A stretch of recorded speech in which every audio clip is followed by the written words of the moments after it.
Salam à tous les frères, j'espère que vous allez bien. On se retrouve pour une nouvelle vidéo où l'on va parler de l'avant-match Algérie-Arabie Saoudite. Donc sans plus attendre, passons au sujet.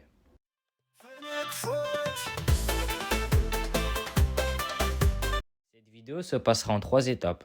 La première, on verra l'importance et l'enjeu du match. En deuxième, on va analyser l'adversaire. Et pour finir, je vais vous donner mes 2 compositions. L'enjeu et l'importance de ce match, c'est encore une fois de préparer la CAN. On est à presque un mois de la Coupe d'Afrique, donc il est temps de rentrer dans une nouvelle dynamique comme on l'a fait lors du dernier match et régler quelques automatismes et trouver une équipe titulaire. Donc pour ce match, je ne sais pas si Petkovic partira sur une défense à 3 ou changera encore de système de jeu et continuera avec son 4-2-3. Donc j'espère qu'il trouvera un système qui, qui, euh, qui est bon et qui va le mieux pour l'équipe nationale. Moi, si je peux donner mon avis, le meilleur, c'est une défense à 3. On l'a vu face au Zimbabwe, c'était excellent. La première période, elle était excellente. La deuxième, voire moins, parce que les joueurs étaient un peu fatigués, même si les entrants étaient bons, mais il manquait ce petit grain de folie. Mais sinon, l'ensemble du match a été bon. Donc voilà, donc j'espère qu'il continuera sur cette défense à 3 qui a beaucoup plu aux supporters algériens. Donc maintenant, pour passer au deuxième sujet de la vidéo, qui est l'analyse de l'adversaire. Donc pour commencer, l'Arabie Saoudite, elle s'est qualifiée pour la Coupe arabe et pour la prochaine Coupe du Monde 2026. Donc ça reste une équipe solide. Elle l'a démontré face à la Côte d'Ivoire dernièrement où elle s'est imposée sur le score de 1-0. Voilà. C'est une équipe très sérieuse avec un entraîneur qui connaît les équipes africaines, Hervé Renard. Voilà, c'est un très bon entraîneur. Il a gagné 2 CAN avec 2 pays différents. La Zambie en 2012, si je ne me trompe pas, et la Côte d'Ivoire en 2015. Donc Hervé Renard connaît très bien l'Algérie. Il l'a pu affronter lors de la Coupe d'Afrique 2015, où il s'est imposé sous le score de 3-1. Voilà, on s'en souvient tous. Donc maintenant, pour parler les points faibles et les points forts de cette équipe. Pour commencer, les points faibles de cette équipe, c'est qu'elle laisse beaucoup d'espace dans le dos. Elle laisse beaucoup d'espace dans le dos. Ça pourra profiter à Amoura ou un Belrali ou un Itsnouri de prendre la profondeur, ou même un Bakrar. On l'a vu que dans le système du 3-5-2, on peut largement trouver la profondeur. On a marqué, je crois, 2 buts grâce à une passe en profondeur. Donc voilà, sur ce système-là, il est bon. Pour parler aussi encore des points faibles, c'est une équipe qui perd le ballon très facilement des fois.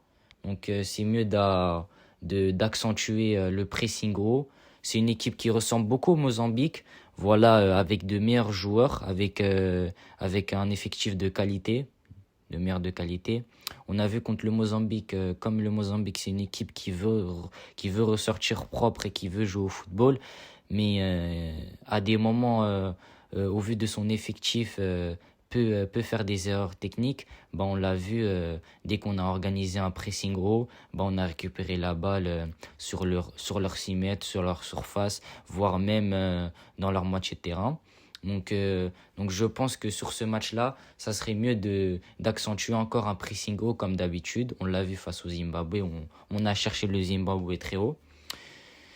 Et aussi maintenant pour parler des points forts de cette équipe. L'Arabie Saoudite, c'est une équipe qui a de très bons joueurs. Voilà, comme par exemple Salem Al-Dawsari, le capitaine numéro 10. C'est le capitaine d'El Hilal et c'est le capitaine de cette sélection. Voilà, il a fini meilleur buteur de la Ligue des champions asiatique 2025. Auteur avec 9 buts si je ne me trompe pas. Donc voilà, c'est un joueur à surveiller. Sur son côté, le latéral ou même le piston et le central droit qui sera sur son côté, faudra qu'il le laisse peu d'espace parce que c'est un très bon, comment dire, Très bon joueur. Maintenant, pour parler encore un joueur à surveiller, ça sera Feres El-Barakan. Voilà, c'est un très bon joueur. Je le connais parce que je regarde souvent les matchs de El Ahly et aussi de El Ittihad. Voilà, il joue avec El Ahly, le club de Mahrez.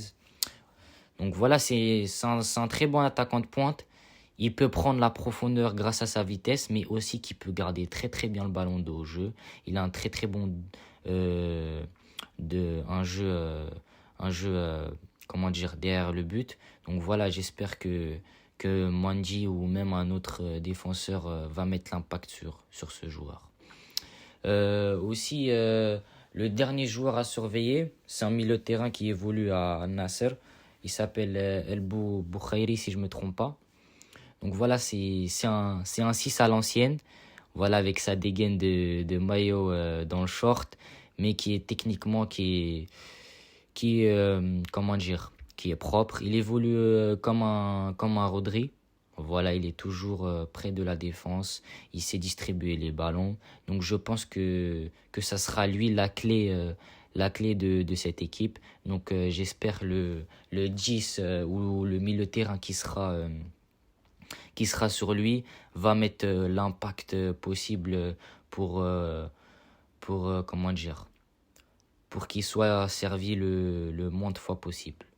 Donc maintenant pour passer à mes compos, donc je vais vous donner deux compos avec deux dispositifs différents. Pour commencer, le premier, je vais partir sur un 4-2-3-1 et le deuxième sur un bon petit 3-5-2. Donc voilà.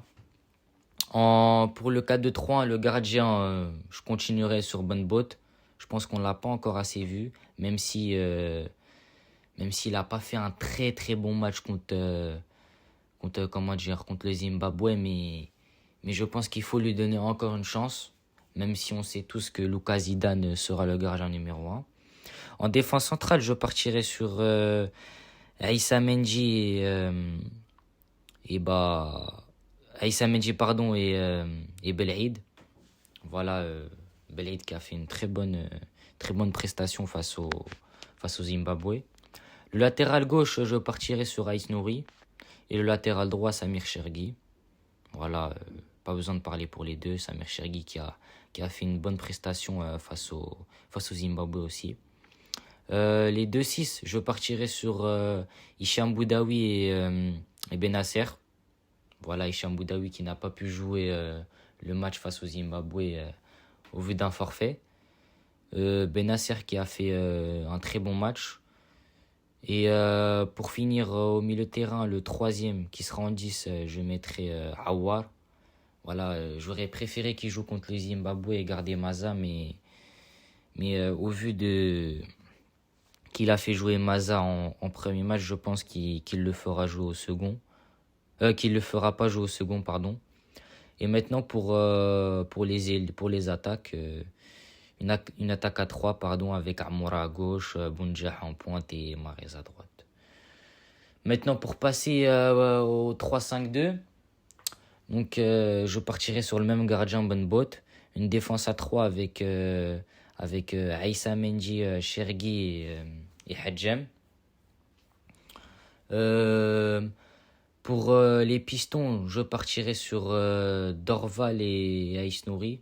Dorval à droite et Aïs Nouri à gauche. Je pense que Belrali, voilà, avec son moins bon match face au Zimbabwe, je pense qu'il doit un peu laisser la chance à Dorval, lui qui n'a pas eu encore une situation de titulaire.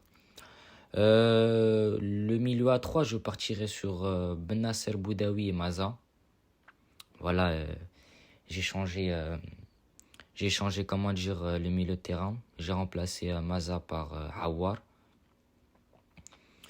Et après, une attaque à 2 avec Amoura et Mahrez. Voilà, je sais très bien que Mahrez va jouer sur ce match. Mais ça serait bien de le voir comment dire, sur un nouveau poste, comme électron libre qui tourne derrière l'attaquant de pointe qui est Amoura. Voilà, il peut servir de ballon en profondeur avec sa patte gauche. Et voilà, j'espère que cette vidéo vous a plu. N'hésitez pas à liker, commenter, partager, à vous abonner. Ça m'aide énormément pour aussi l'évolution de la chaîne.